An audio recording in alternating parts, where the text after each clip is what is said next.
बिस्मिल्लाहिर्रहमानिर्रहीम, अस्सलाम वालेकुम। जी न्यूज़ पर आप देख रहे हैं आपस की बात और मैं हूं मुनीब फारूक। 18 अक्टूबर का जलसा, पीडीएम ने वहां क्या किया, कितना बड़ा इकट्ठ था, कितना बड़ा जलसा था, गुफ्तगू ये होनी चाहिए थी, लेकिन अब गुफ्तगू कैप्टन रिटायर्ड सफदर साहब की अलल सुबह यानी कि आज सुबह गिरफ्तारी और जिस तरीके से वो गिरफ्तारी अमल में लाई गई, एफआईआर हुई, जिस तरीके से उन्हें ले जाया गया, अब गुफ्तगू का मरकज़ ये बहस बन गई है। क्या वाकई इस पर बहस होनी चाहिए जो कैप्टन सफदर साहब की तरफ से, कैप्टन रिटायर्ड सफदर साहब की तरफ से वहाँ पर किया गया, वो किसी तौर पे भी एक्सेप्टेबल नहीं समझा जा रहा। बहुत से लोग उस पर तनकीद भी कर लें, लेकिन जो रिएक्शन सामने आया उसके ऊपर भी दो राय है। एक राय ये है कि ये सब कुछ पाकिस्तान पीपल्स पार्टी की हुकूमत की तरफ से किया गया, क्योंकि Sindh police Pakistan Peoples Party के ज़ेर इंतज़ाम है, उनके ताबे है और सिंध पुलिस की तरफ से ही सब कुछ किया गया। जबकि जो डिटेल्स मरियम नवाज शरीफ साहिबा ने ट्विटर के ऊपर शेयर की, उन्होंने बताया कि सुबह जब उनके दरवाजे पर दस्तक हुई उस वक्त भी पुलिस वाले मौजूद थे, जब दरवाज़ा तोड़ा गया वो भी पुलिस वालों की तरफ से ही तोड़ा गया।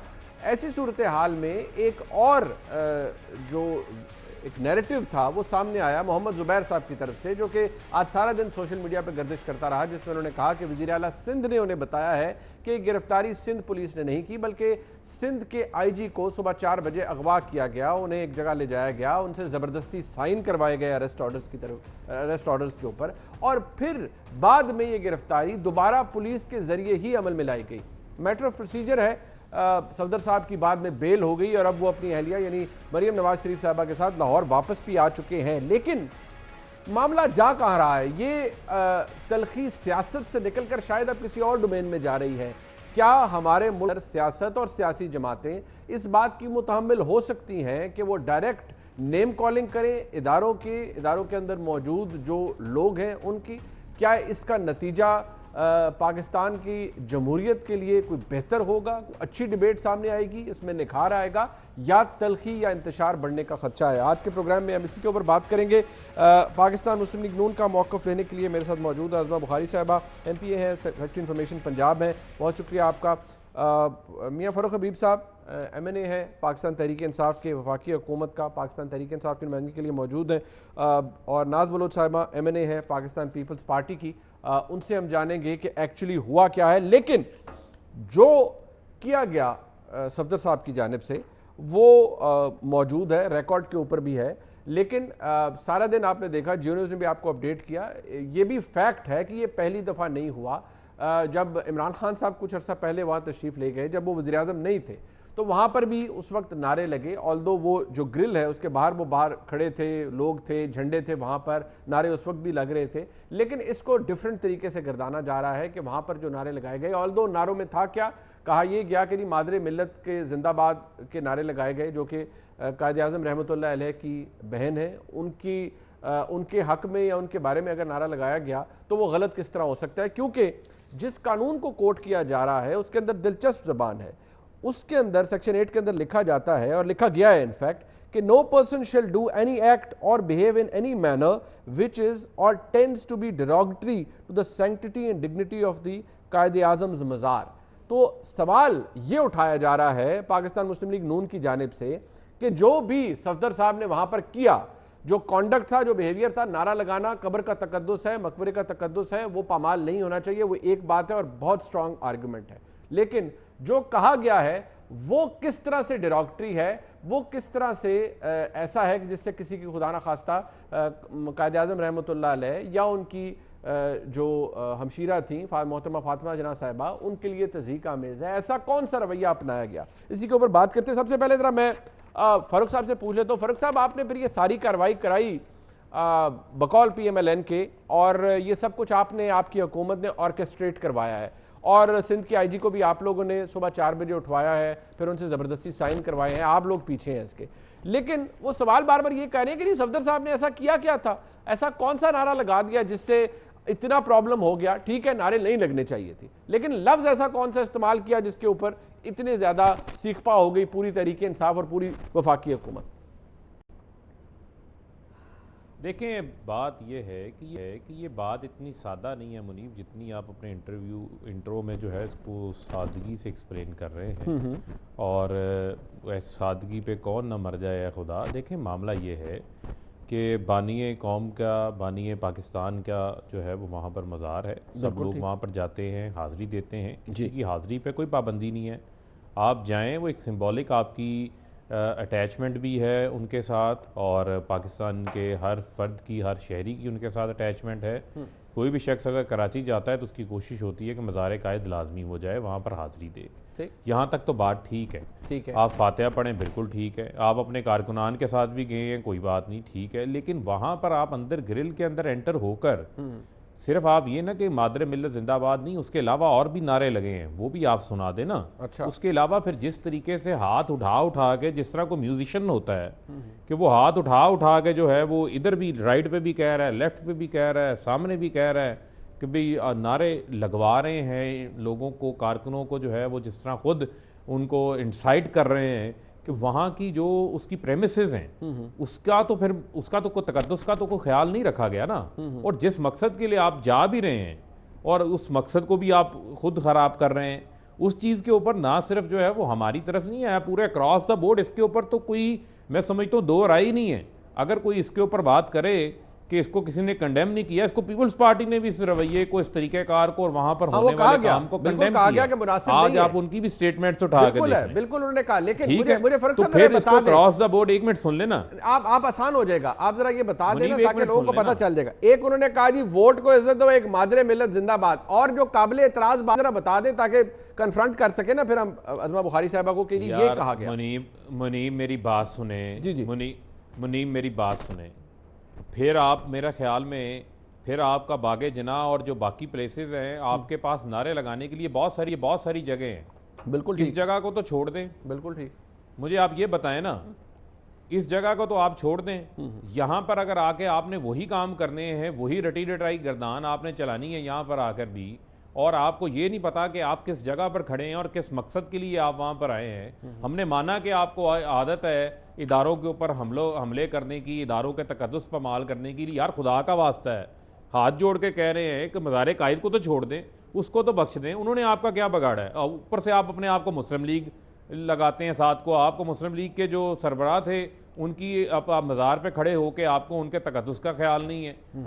आपको समझ नहीं आ रही कि आप वहाँ पर किस किस्म का रवैया अख्तियार कर रहे हैं। ये मेरा इस पे मैं पॉलिटिक्स से बालातर होकर इसके ऊपर बात कर रहा हूँ। ठीक है, आप किसी भी पाकिस्तानी शहरी के जज्बात देखेंगे तो वो इस किस्म के ही जज्बात हैं। अगर आप कल सोशल मीडिया को आप चेक करें तो वहाँ पर अक्रॉस दी बोर्ड वो लोग भी, चाहे वो किसी भी जमात से ताल्लुक़ हैं, सिविल सोसाइटी है, हमारी एकेडमिया के लोग हैं, इंटेलेक्चुअल हैं, तमाम लोगों ने इसको कंडेम किया है। इसको किसी को कोई डिफेंड नहीं करना चाहिए कि ठीक है जी ये अपना नारा कौन सा लगा दिया था जी, वो क्या भाई आप अमल देखें। ठीक है, मैंने आपके सामने वही बातें रखी ना, किया। बिल्कुल, मैंने फर्क साहब आपके सामने वही बातें रखी जो इन्होंने सबके जज्बात, पूरी कौम के जज्बात मजरूह हैं। बिल्कुल आपने दुरुस्त कहा। देखिए उस जगह की, मकबरे की, मज़ार की जो सैंक्टिटी है वो बिल्कुल मौजूद है। बड़ी सादा बात सैक्रोसेंस है। मुनीब बड़ी सादा बात थी, एक मिनट मुनीब, बड़ी सादा बात थी। इंसान से गलती हो जाती है, जज्बात में आके गलती हो जाती है। आप दो लफ्ज बोल देते यार कि हमसे ये गलती हो गई, हमें जज्बात में आके ये मामला हो गया, सारी चीज खत्म हो जाती। लेकिन आप उसको डिफेंड, आप उस पर बजेद दें। मैं तो आज भी बजेद दें, अभी भी बजेद दें। मियां साहब एक ये समझ से बाला किस किस्म का रवैया है? ठीक है, मैं किस किस्म की सोच है? मैं क्योंकि ये जिस तरह से वाकया हुआ ना, पहले आप एतराज आ गया आपकी जानिब से, पीपल्स पार्टी ने भी कहा नामुनासिब रवैया था, ऐसे नहीं होना चाहिए था, ये बात भी रिकॉर्ड के ऊपर है। लेकिन उसके बाद मैं जरा आ जाऊं अज़मा बुखारी साहबा के पास, वो बताएंगी कि वो डिफेंड कर रही है नहीं कर रही। अज़मा बुखारी साहबा, जो तर्ज अमल था वो उसके बारे में चाहे किसी सियासी जमात से ना भी ताल्लुक हो, हर एक ने यही कहा कि इस तरह नहीं होना चाहिए, ये तरीकाकार ठीक नहीं है। और मैंने जिक्र भी कर दिया, इमरान खान साहब की जमात में वो खुद भी तशरीफ ले गए थे, वहां पर भी उस वक्त मुक्के लहराया गया क्योंकि वो ग्रिल के बाहर खड़े थे, झंडे मौजूद थे, बहुत सारे लोग मौजूद थे और बड़े वो सीन्स मौजूद थे, और वो दिखाया भी गया, जियो न्यूज़ नहीं दिखाया, और वो हर जगह मौजूद भी है। लेकिन तर्ज अमल दुरुस्त नहीं, और ना आप उस पर शर्मिंदा है बल्कि उसे डिफेंड कर रहे हैं अभी, क्यों? अच्छा, इसमें मेरी गुजारिश ये है कि ये नहीं, मतलब अजीब है बात करते हुए, पता नहीं पीटीआई का प्रॉब्लम है, इनको ना अपना आप भूल जाता है, अपने जो उन्होंने किया होता है एकदम से ना वो साधु बन जाते हैं, बड़े मासूम मजलूम बेचारे। ये वहाँ पर वोट को इज्जत दो, फातिमा जना जिंदाबाद जो है वो बुरे नारे थे, लेकिन वजीर आजम इमरान खान जो है वो मज़ार कायद के ऊपर बड़ा अच्छा नारा था। हमने तो वहां वजीर आजम किसी को नहीं बनाया खड़े होकर, हमने ट्रिब्यूट दिया है मादर मिल्लत को। और उसके बाद देखिए आप किसी बड़े के पास जाते हैं तो जाकर अपना दुख दर्द करते हैं। हमने अपना दुख दर्द किया कि कायदे आजम साहब आप 72 साल बाद भी ये कौम वोट को इज्जत दे जो है वो ढूंढ रही है, और अभी तक हम वहीं पे भागे फिर रहे हैं, हमें पता नहीं चल रहा कि हमारे वोट की इज्जत जो है वो कब बहाल होगी। तो इसके ऊपर मतलब अब मुझे ये बताइए, बिल्कुल मज़ार कायद का एक सेंक्टिटी है, एक एहतराम है, खाना काबा की है ना उससे ज्यादा, मस्जिद नबवी की है ना उससे ज्यादा। बिल्कुल है। इस पीटीआई को याद है कि ये मस्जिद नबवी और खाना काबा में क्या क्या करते रहे। वहां पर भी इमरान खान जिंदाबाद और वजीर आजम जिंदाबाद और गो फलाना गो और गो फलाना गो नहीं किया इन्होंने खाना काबा के अंदर किया। मेरे पास तस्वीरें मौजूद है जहां खाना काबा की बैक करके, अपनी बैक है खाना काबा के, और सामने जो है वो लेके खड़े हैं पीटीआई का झंडा और सर पे टोपी पहनी हुई है। बस कर दो भाई, ये ना ये मुनाफकत नहीं चलेगी, ये ऐसे ना ये। फिर ये बताइए कि हमने कहा, जो आपने बिल्कुल ठीक किया कि आपने एट इनको पढ़ के सुना दी। एक तो ये है कि ये केस भी गलत दर्ज हुआ। हलीम आदिल शेख साहब का भांजा है, रिपोर्टेडली एक टीवी ने रिपोर्ट किया है, जिसको जो खुद मफरूर है उससे जो है एफआईआर दर्ज कराई गई। ये एफआईआर ऐसे दर्ज नहीं हो सकती, इस पे प्राइवेट कंप्लेंट होती है मजिस्ट्रेट के साथ, इस्तगासा दायर करते हैं। वो बाईपास करके हर सूरत हाल में इनको एफआईआर काटनी थी। अच्छा। और वो अली जैदी से शुरू हो जाए, आप उनसे शुरू हो जाए, और खुरम शेर जमान, हलीम आदिल शेख, फरदौस शमीम, ये सारे जो हैं ये सब इसके ऊपर वो थे कि बट ये कह रहे हैं ना अजमा बुखारी साहब, ये कह रहे हैं काटी गई एफआईआर, वो सिंध हुकूमत के जेर इंतजाम सिंध पुलिस ने काटी है। कहते हैं हमारे खाते में या इदारों के खातों में क्यों डालते हैं आप लोग? ये डालते हैं, ये लाते हैं हर जगह पे इदारे को, हर जगह छुपने के लिए इनको इदारा चाहिए। मेरी बात सुन लीजिए, इनको अपने आप ना ये कख करने के काबिल नहीं होता ना, कख करने के काबिल। इनको हर जगह पर इदारों की हेल्प चाहिए, और फिर जब ये इदारों को बीच में लेके आते हैं फिर बात करनी पड़ती है। फिर हमें पूछना पड़ता है कि आईजी साहब को जो है वो 4 बजे कहाँ ले जाया गया, आईजी साहब कहाँ गए थे, और जो है वो क्यों नहीं। अब अच्छी बात है सिंध हुकूमत ने कहा है वो उसके ऊपर इन्वेस्टिगेट करेंगे। और ये अगर ये इतना बड़ा इल्जाम है, आप क्या अजीब करते हो मुनीब, यहाँ पे कारगिल की वॉर हो जाती है बगैर वजीर आजम को बताए। यहाँ पर वजीर आला को जो है वो एफआईआर दर्ज करने का पता होना चाहिए था, ये जरूरी है। और अजीब बहुत छोटी हरकत शुरू से ही आपको याद है, जब से ये पीटीआई ये कराची का जलसा था, उससे कहा जा रहा था ये तो देखिएगा लैदा हो जाएंगे, ये एक मिनट पीडीएफ टूट जाएगी, नवाज शरीफ की तकरीर जो है वो इनकार कर दिया पीपल्स पार्टी ने, जो ऐसी बात ही नहीं थी। पहले से प्लान था कि मियां साहब की तबीयत अच्छी नहीं है तो वो एक जलसा स्किप करेंगे और कोयटा में शायद तकरीर जो है इंशाल्लाह उनकी तबीयत सही होगी तो करेंगे। वहां से शुरू हुए, उसके बाद उन्होंने प्लान किया कि अब और ऐसा क्या करें कि इनके बीच में लड़ाई करा दी जाए। आप ये कह रही हैं कि यहाँ कारगिल वॉर हो जाती है या ये हो जाता है, मुझे इस बात का जवाब दे दें। फिर इमरान खान साहब को बतौर वजीर आजम क्यों रगड़ते रहते हैं कि जी उन्हें पता नहीं था डॉलर की प्राइस ऊपर चली? यहाँ बहुत से काम होते होंगे जो नहीं पता लगते होंगे किसी को। अब वजीर आजम ने अगर कह दिया अपनी मासूमियत में कि भाई मुझे नहीं पता था डॉलर की प्राइस ऊपर चलेगी, आप लोगों ने रगड़ दिया वजीर आजम को कि बड़ा गलत हो गया, देखे कितने अनइन्फॉर्म्ड वजीर आजम है। नहीं, या तो ये वाकई इतना मासूम हो ना वजीर आजम, इसको आटा चीनी माफिया को पैटर्नाइज करते हुए, पेट्रोल माफिया को पैटर्नाइज करते हुए, अद्वियात चोरों को पैटर्नाइज करते हुए तो इनको बड़ा ध्यान, इनका दिमाग चलता है कैसे करना है, कैसे बच के निकलना है। लेकिन यहां पर जो है अगर इतना ही मासूम है तो भाई ये कर क्या रहे हैं? ये एटॉमिक मुल्क है भाई, 22 करोड़ का, ये कोई मजाक थोड़ी है। 12 लोगों की क्रिकेट टीम नहीं है कि आप मैच हार गए तो हार गए, कोई फर्क नहीं पड़ता, क्या मसला है। ये 12 करोड़ का 22 करोड़ का मुल्क है, और ये 22 करोड़ का मुल्क जो है इस किस्म के लोगों के हाथों में नहीं दिया जा सकता जिनको सुबह शाम का पता नहीं होता। अच्छा, बट अजमा बुखारी साहबा वो कराची में मौजूद थी, मरियम नवाज शरीफ साहिबा, सिंध पुलिस है वहां पर, पीपल्स पार्टी की हुकूमत वहां पर है, आपको जरा सा भी शक नहीं है उनके ऊपर और आपने सारा इनके खाते में डाला हुआ है। बल्कि इनके खाते में क्या, जुबैर साहब ने तो जो नैरेटिव बयान किया और बाद में उन्होंने कहा आमिर मीर साहब से पूछे, आमिर मीर साहब को तो सेकंड इंफॉर्मेशन आई होगी ना जो उन तक पहुंची, एज अ जर्नलिस्ट उन्होंने उसको तलाश किया। लेकिन जो जुबैर साहब कह रहे हैं कि जी मुझे कंफर्म है, मुझे वज़ीर आला पंजाब, वज़ीर आला सिंध बता रहे हैं कि जी ऐसे हुआ, आईजी को उठा लिया, आप इन पे नहीं, इनसे नहीं पूछ रहे पीपल्स पार्टी से, यही पीटीआई भी कह रही है, आप इनसे नहीं पूछ रहे कि क्या किया है। पूछने की जरूरत नहीं है ना, क्योंकि सामने पता है सबको कि ये कैसे कराया जा रहा था। देखिए तहकीकात की बात हुई है ना, तहकीकात करा दे, पता चल जाएगा कि वाकई आईजी साहब कहीं गए थे या नहीं गए थे। और दूसरी बात यह है कि पीपल्स पार्टी से तो तब पूछे ना जब वो बेचारे अपने आईजी लगवाने के काबिल हो। आपको पता है ना, नाक की लकीरें निकलवाई हैं इस वफाकी हुकूमत ने उन बेचारों को। जब कभी उन्होंने आईजी बदलने की बात की, यहाँ 5 आईजी बदल जाते थे पंजाब में, वहां पर इनको आईजी तक जो है वो वफाक देने के लिए तैयार नहीं होता था। इन बेचारों से मैं क्या पूछूं, इनसे हम क्या पूछें जो पता नहीं किस तरह से वक्त गुजारे हैं। हौसला इनका वैसे अच्छा। यकीन मानिए कि इस जैसे वफाक के नीचे ये हुकूमत चला रहे हैं, इनका हौसला है। अच्छा नहीं ठीक, चलें वो ठीक है, वो पीपल्स पार्टी बताएगी। पर नाज बलोच साहबा देखे वहां बेल के लिए जाते हैं तो कहा यह गया है और जो रिपोर्ट हुआ है कि प्रोसिक्यूटर जो कि सिंध गवर्नमेंट की नुमाइंदगी वहां पर कर रहे हैं अदालत के अंदर, वो बेल की मुखालफत करते हैं सफदर साहब की। चले असिस्टेंट अटॉर्नी जनरल तो करें, वो वफाक के तो नुमाइंदे हैं वहाँ पर, लॉ ऑफिसर हैं, वो करेंगे मुखालफत सफदर साहब की बेल की। लेकिन ये दोहरा मेयार कहा जा रहा है और ये कहा जा रहा है कि जी ये बात कैसे हो सकती है कि एक जलसे को आपने होस्ट किया, आप होस्ट थे उस जलसे के, सुबह 6 बजे एक कार्रवाई हो रही है, वज़ीर आला सिंध को चले उस वक्त नहीं बताया गया, गिरफ्तारी से पहले भी नहीं उन्हें बताया गया कि कोई पुलिस वाले जा रहे हैं, कोई मूवमेंट तो पुलिस की हुई ना। मरियम नवाज शरीफ साहब ने खुद कहा, गेट के बाहर वो मौजूद थे, दरवाजा उन्होंने तोड़ा, अरेस्ट पुलिस ने की, कोई बताया ही नहीं किसी ने सिंध के चीफ मिनिस्टर को कि क्या हो। मुनीब, असल जो मकसद था ये सब कुछ करने का और जो रवैया इख्तियार किया गया, चादर और चार दीवारी के तकद्दुस को पामाल करते हुए मिड ऑफ द नाइट किसी के घर में एंटर होके इस तरह दरवाज़ा तोड़ के एंटर होना, ये कौन सा कानून इजाज़त देता है? हम आईने पाकिस्तान की बात कर रहे हैं, हम लॉ अबाइडिंग सिटीजनशिप की सिटीजन की बात कर रहे हैं, हम कानून की बालादस्ती और आइन की बालादस्ती की बात करते हैं। मुझे बताइए क्या कानून, क्या आइन इस चीज़ की कहीं गुंजाइश देता है? हरगिज़ नहीं।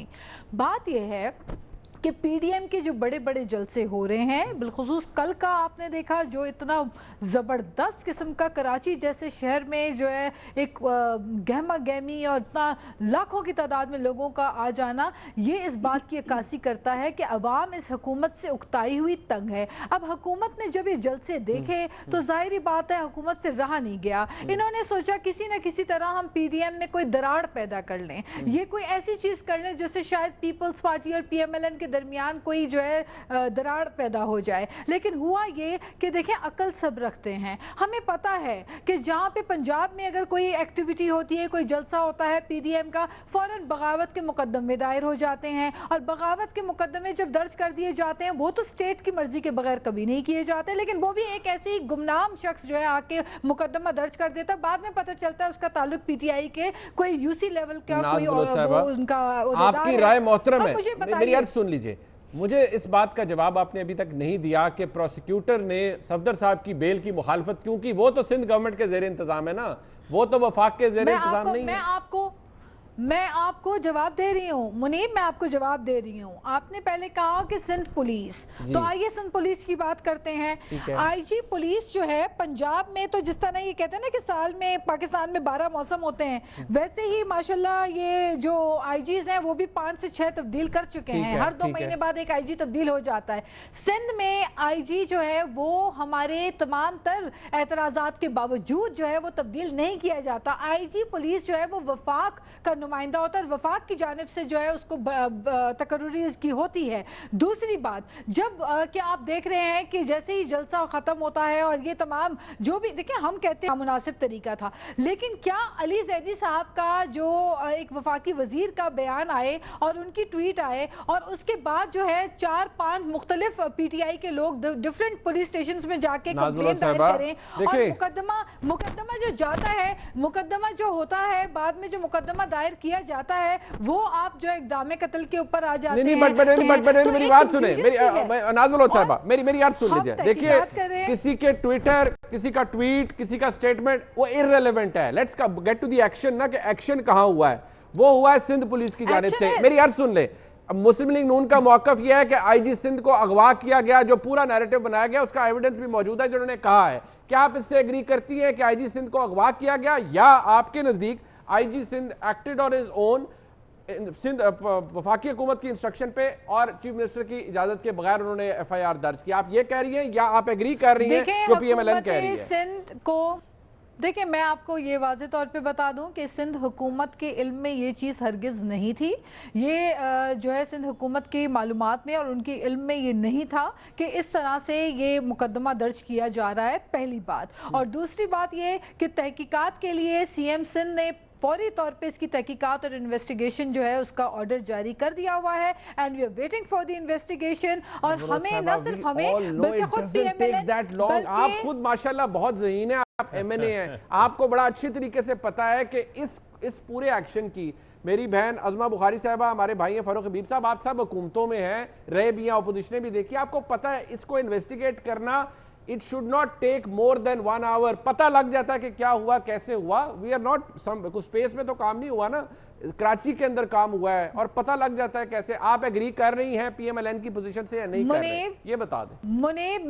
मुनीब, मैं आपको सिर्फ ये बताना चाह रही हूँ कि जितना आप समझ रहे हैं कि सिंध पुलिस सिंध हुकूमत के ताबे में और कंट्रोल में चल रही है, ऐसा नहीं है। सिंध पुलिस में एक SHO तक हम ना ट्रांसफर कर सकते हैं, ना हम पोस्टिंग का इख्तियार रखते हैं सिंध के अंदर। जी हाँ, ये KPK नहीं है, ये पंजाब नहीं है। यहाँ पे आप लोगों ने जी बहुत अच्छी बात है, लेकिन यहाँ पे ये है कि सिंध में अगर किसी MNA को, पीपल्स पार्टी के किसी भी शख्स को सिक्योरिटी के लिए भी अगर खर्चा हो तो उसको भी पुलिस प्रोवाइड नहीं की जाती है। ये कोई KPK नहीं है, ये कोई पंजाब नहीं है जहाँ पे आप लोग अपने तरीके से जो कर रहे हैं, आप लोगों को ओपन आजादी है। यहाँ हमें तो हमारे हाथ पैर बांधे हुए हैं, यहाँ पे तो हमें कोई इख्तियार नहीं है, यहाँ पुलिस के निजाम में तो हमारा कोई इन्फ्लुएंस ही नहीं है। उनको शहीद किया, बिल्कुल ठीक। मैं जरा फारूक साहब आपके पास है। फारूक साहब, ये सर बॉल आपकी कोर्ट में। फारूक साहब मान जाओ भाईजान, ये तुसी करवाया है IG सिंध को, जो बात हमारी बहनों ने कही है, ऑल्दो मेरी बहन अज़मा बुखारी साहबा का मौक़िफ़ मुख्तलिफ है और यहाँ नाज बलोच साहबा कह रही हैं कि IG सिंध आपने लगवाए हैं, वफाक के वो ताबे हैं, CM सिंध की वो नहीं सुनते, आपने ही कहा है। और जवाब आप मुझे ब्रेक के बाद देंगे। मुझे 1 सेकंड वक्फा दे दीजिए, मैं वक्फे के बाद आऊँगा, साहब से पूछेंगे। ये देखिए जी, यहाँ पर PDM के अंदर ही दो जमातों का मौक़िफ़ इस लिहाज से तो मुख्तलिफ है। हमारी बहन नाज बलोच साहबा जो फरमा रही हैं और अज़मा बुखारी साहबा जो फरमा रही हैं, उनके मौक़िफ़ में इतना फ़र्क तो मौजूद है। ब्रेक के बाद बात करते हैं, हमारे साथ रहिए।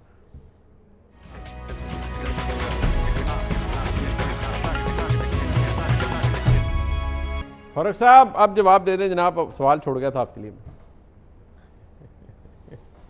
देखिए मुनीब, बात ये है कि दोनों जानिब से बात आई, लेकिन कोई बात जो है ना बन नहीं पा रही। कोई बात का मुझे सर पाँव जो है वो नज़र नहीं आ रहा। तो इस मौके पे मुझे यही समझ आ रही है कि तू इधर उधर की बात ना कर, ये बता के काफिला क्यों लुटा। तेरी मुझे रहजनों से गिला नहीं, तेरी रहबरी का सवाल है। 18वीं तरमीम हो चुकी है, आप ख़त पे ख़त लिख कर जो है वो मुश्ताक महर अपने मर्ज़ी का IG लगवाते हैं। हमें कह रहे हैं कि जनाब हमारे पास SHO बदलने का इख्तियार नहीं है। भाई राव नवार भी आपका ही तोहफा था, वो बड़ा मशहूर किरदार है, और कहेंगे तो और भी गिनवा दूंगा मैं जो आपकी मर्ज़ी के वहाँ पर लोग लगते हैं। और किस किस्म के एक SP रिजवान साहब थे सिंध के साथ, जो उनके साथ हुआ, उन्होंने पूरे एक मिनिस्टर की कहानी बयान की है कि उनसे वो क्या कुछ करवाना चाह रहे थे। जो असल बुनियादी चीज़ है वो सवाल ये उठता है कि अगर IG सिंध मुराद अली शाह के कंट्रोल में नहीं है तो उनको आज याद आया। अगर मुराद अली शाह जो है वो डमी वज़ीर आला हैं, उनके पास इख्तियारात नहीं हैं, 18वीं तरमीम जिसका ये ढोल बजाते हैं कि जनाब हमने की, इख्तियारात सूबों को मिल गए, तो फिर आप इस्तीफ़ा दे के घर चले जाएं। मैं तो आज ये परेशान हूँ कि PMLN बात बात पे हमें कहती है इस्तीफ़ा दो, इस्तीफ़ा दो, इस्तीफ़ा दो। आपको पता ही नहीं चलता डॉलर बढ़ गया, आपको पता ही नहीं चलता फलानी चीज़ महंगी हो गई। अब आप पीपल्स पार्टी वालों से भी पूछें ना, उनके वज़ीर आला से भी, उनसे भी कम से कम जो है वो इस्तीफ़ा मांगने की थोड़ी सी जुर्रत कर लें, लेकिन वो ये नहीं करेंगे। इनका जो मसला है, जो इनका प्रॉब्लम है, वो शुरू दिन से वाज़े है कि आसिफ अली जरदारी साहब ये कहा करते थे, मियाँ साहब जब मुश्किल में होते हैं तो घुटनों का हाथ लगाते हैं, जब ताकत में आते हैं तो गिरेबान पकड़ लेते हैं। ये इस किस्म की ऐसी पचीदगियाँ, ऐसी बेतबारियाँ इनके अंदर मौजूद हैं। ख्वाजा आसिफ क्या कहते हैं, एतजाज़ हसन क्या कहते हैं, ये पीपल्स पार्टी नून लीग में ये सोच मौजूद है। ये उसी के तहत जो है वो आज काम हुआ है। अगर ना हुआ होता तो आज बिलावल को आकर फजल रहमान बैठे हैं, मरियम बैठी है, बिलावल साथ आके प्रेस कॉन्फ्रेंस करते हैं, प्रेस कॉन्फ्रेंस क्यों नहीं की? ये बड़ा पर्टिनेंट क्वेश्चन रेज किया मैंने। जी सुन लें जी। और फिर मुझे इस किस्म के ही दफा की इनसे जो है वो तवक्को थी कि बजाय उसको जो है वो मान लें हमसे गलती हुई है, उस एक्शन के ऊपर बात नहीं कर रहे, उसके रद्द-ए-अमल के ऊपर बात कर रहे हो। भाई कानून की खिलाफ वर्जी हुई, पुलिस ने FIR दर्ज की, पुलिस के पास इख्तियार है नाकाबिले दस्तअंदाजी जुर्म हो उसके ऊपर वो गिरफ्तारी अमल में ला सकती है। उन्होंने गिरफ्तार कर लिया, आपका राइट है, आपने बेल अप्लाई की, अदालत ने आपको बेल पे रिहा कर दिया। अब मामला जो है वो आईजी साहब जी अगवा हो गए, वो आईजी या भाई उस पुलिस फोर्स का सरबराह है, वो अगवा कैसे हो गया? अगवा हो गया क्या उसके बच्चों ने आके कहा वो अगवा हो गया है, वो मिल नहीं रहा, या आईजी साहब जो है वो सामने आके वो कह दें कि मैं अगवा हो गया हूं? इनको आदत है इदारों को जो है वो उनके ऊपर इल्जाम तराशियां करने की। अच्छा, मैं आदत बन चुकी है। अगर आप इनके जलसे देखें उसके ऊपर हो चुका है।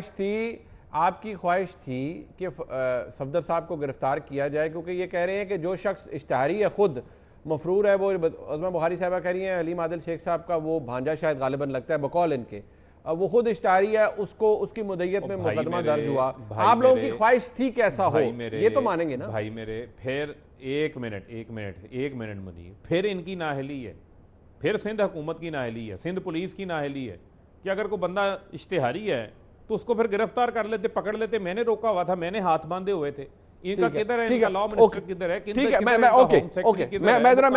पूछ लेता हूं। किस किस्म की बातें कर रही? मैं इस वजह से मुनीब आपको कह रहा हूं कि आज गल बन नहीं रही। अच्छा, गल बन नहीं रही। अज़मा बुखारी साहब पंजाबी में कहते हैं ना, गल बन नहीं रही, यानी कि बात नहीं बन रही कि आप और पीपल्स पार्टी आपस में कर लें। वो कहते हैं हमारा लेना देना ही कोई नहीं है, ये आपस में हो रहा है और को मामला थोड़ा उलझा हुआ है, इसलिए कि जो आपका मौकफ या जो जुबैर साहब का मौकफ चल रहा है और जो मरियम नवाज शरीफ साहबा ने फरमाया अपनी प्रेस कॉन्फ्रेंस के अंदर, that is different from what नाज बलोच साहबा इज सेइंग। वो कह रही हैं कि आईजी जो है वो तो हमारे ज़ेर इंतजाम, वो हमारी बात ही नहीं मानते, वो तो वफाक के हैं, उन्होंने लगाए हैं, हमारे पास तो इख्तियार ही कोई नहीं है। वो तो नहीं कह रही कि उनको अगवा कर लिया था और ले गए थे कहीं।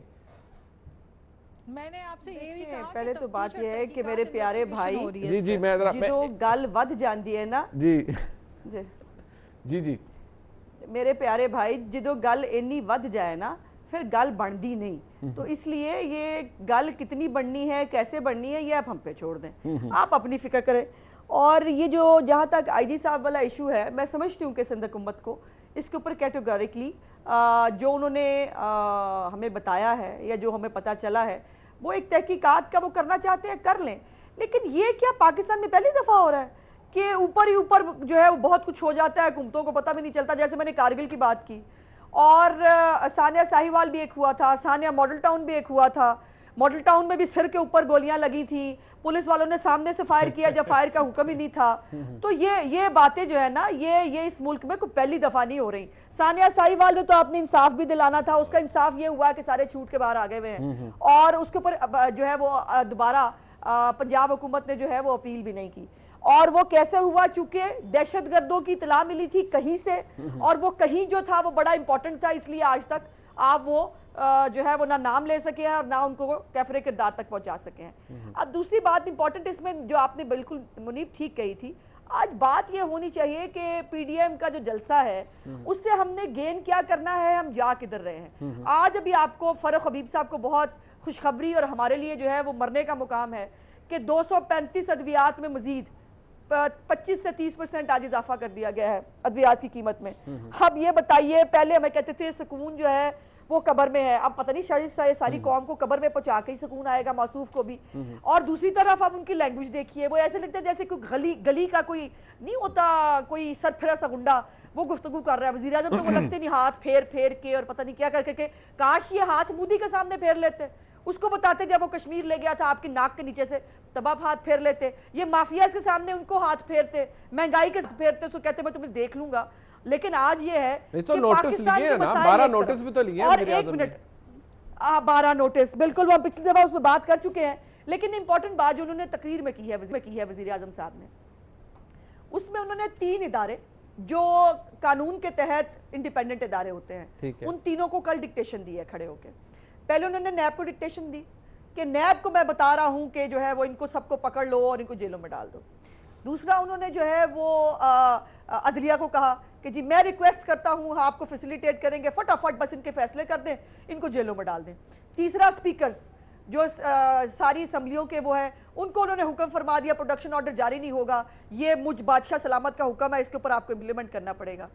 अब इसके बाद भी आपको लगता है कि इस मुल्क में कहीं जो है वो कानून और आइन की बात हो सकती है, या कोई इदारा जो है वो अपने तौर पर फंक्शनल है? इन मौसूफ को, चूंकि इनके हाथ में वैसे कुछ नहीं, वो बाहर आके मौला जट बनने का शौक बहुत है दुनिया को दिखाने के लिए कि बड़ा मेरे हाथ में बहुत कुछ है। आपके हाथ में इतना कुछ होता है कि गिलगित बल्तिस्तान की मीटिंग होती है, आपको बुलाता ही कोई नहीं। आपकी तो ये इंपॉर्टेंस है, तो फिर आपको यहाँ पर जो है हर जगह पर आपको अपोजिशन को नेशनल असेंबली में बिठाने के लिए भी इनको अपनों की मदद लेनी पड़ती है। आज़मा बुखारी साहब, मैंने फिर वो नाज बलोच साहब के पास भी जाना, एक ब्रेक ले लिए। गुजारिश ये है, फिर अगर यहाँ गद्दारी की या बगावत का मुकदमा दर्ज हो जाता है, फिर इमरान खान साहब को ना रगड़ें, क्योंकि सिंध हुकूमत को आप कह रही हैं कुछ हो जाता है पता नहीं चलता, उधर कारगिल वॉर शुरू हो जाती है पता नहीं चलता, तो इधर एक मुकदमा हो गया, बेचारे वज़ीर आज़म को नहीं पता लगा। तो पंजाब में उनकी हुकूमत है, यहाँ पंजाब में उनकी हुकूमत है। गलत करो ना मुनीब, तुम तो खुद वकील हो। एक मिनट मुनीब, तुम खुद वकील हो, मुझे बताओ जो सेक्शन जिन्होंने लगाए, क्या वफाकी हुकूमत के बगैर वो सेक्शन नहीं हो सकते? नहीं हो सकते, नहीं हो सकते। मैं 121, 124, 125 लग सकती थी, नहीं लग सकती। पंजाब में हुकूमत इनकी है, अपोजिशन की नहीं है। अच्छा चले, ये मिक्स ना करो इस बात। नहीं ठीक है, मैं नहीं मेरी बात सुने। देखिए बहुत सारी बातें ऐसी हुई हैं, बहुत कुछ ऐसा हुआ है जिसपे पीटीआई का या वज़ीर आज़म का ये मौक़िफ़ मुझे नहीं। एक ब्रेक में फारूक साहब आपके पास आता हूं और मैं नाज बलोच साहबा का मौक़िफ़ लेता हूं। एक ब्रेक के बाद जी हमारे साथ रहिएगा।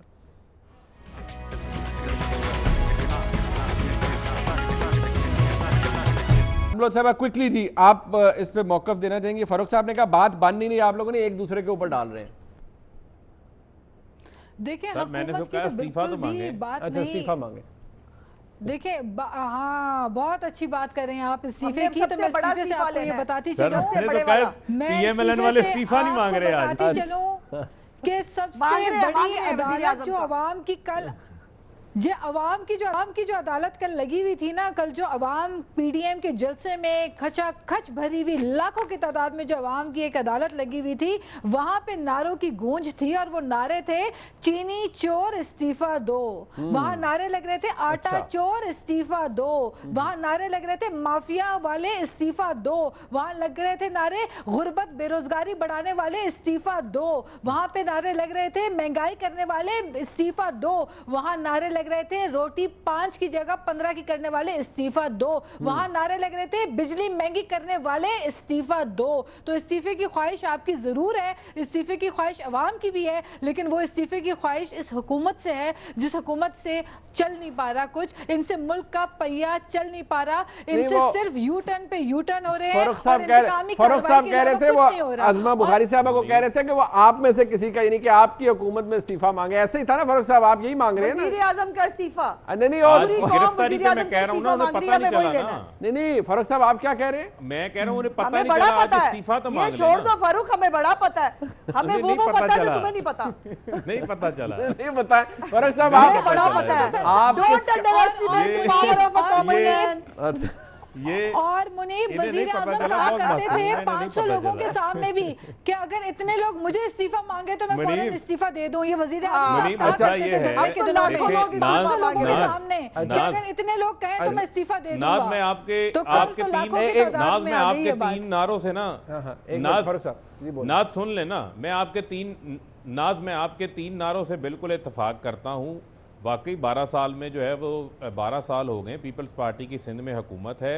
ओमनी ग्रुप और जरदारी साहब वाकई चीनी चोर हैं। वाकई जो है वो सिंध की हुकूमत ने 14 अरब रुपए की गंदम चोरी कर दी, वो आम आदमी को नहीं मिली। वाकई आप ठीक कह रहे हैं, वाकई ठीक कह रहे हैं कि कराची का पैसा लूट के खा गए, कराची नहीं मिला। वाकई आपको इस्तीफा देना चाहिए। वो जलसे में लोग ठीक नारे लगा रहे थे, वो मुराद अली शाह से इस्तीफा मांग रहे थे, वो मुराद अली शाह साहब से इस्तीफा मांग रहे थे, बिल्कुल ठीक इस्तीफा मांग रहे थे। अच्छे नारे लगे हैं वहां पर, मैं इन नारों से इत्तेफाक करता हूं। जी आपको सोचना चाहिए, जो है वो इस्तीफा देना चाहिए। नारे आपके इस्तीफों के लिए लगे हैं और ये बहुत जल्द नारे आपके घरों के बाहर लगना शुरू हो जाएंगे। आज़मा बुखारी साहबा प्लीज। सारी कौम का एक ही नारा है, गो न्याजी गो, टाइम इज ओवर। और हमारे भी जाने का वक्त ध्यान करिएगा, जुबान स्लिप ना हो जाए, गो नवाज गो ना निकल जाए। हो गया, अब न्याजी की बारी है। अच्छा अपनी फिक्र करो, न्याजी की बारी है। नहीं जबान का क्या है, कहीं भी फिसल जाती है। से गया, आपने बहुत बेइज्जती से जाना है। ओहो, आपने बहुत बेइज्जती से जाना है। देखिए जबान का क्या है, कहीं भी फिसल जाती है। वज़ीर आज़म भी कहते रह गए कि नैब हमारे हमारे नहीं, वो कहने लगे ना हमारे जर्मनी साथ। जापान मिल जाता है, जर्मनी जापान मिल जाता कोई है, बात नहीं, 12 कोई बात मौसम नहीं, हो जाता है। पता नहीं जोश क्या-क्या हो खितामत जाता में है। बात ये वो है। तो हाँ, चलो लेकिन वो न्याजी गो बड़ा सर, बात खिलजी ये है है। कि हुकूमत का नया नारा फारूक साहब ने बता दिया, कम नवाज कम, यानी कि नवाज शरीफ साहब आ जाए, वो फारूक साहब ने बता दिया। वक्त खत्म हो गया जी, आज का प्रोग्राम था। फीडबैक आपने देना जरूर दीजिएगा। देखने का बहुत शुक्रिया।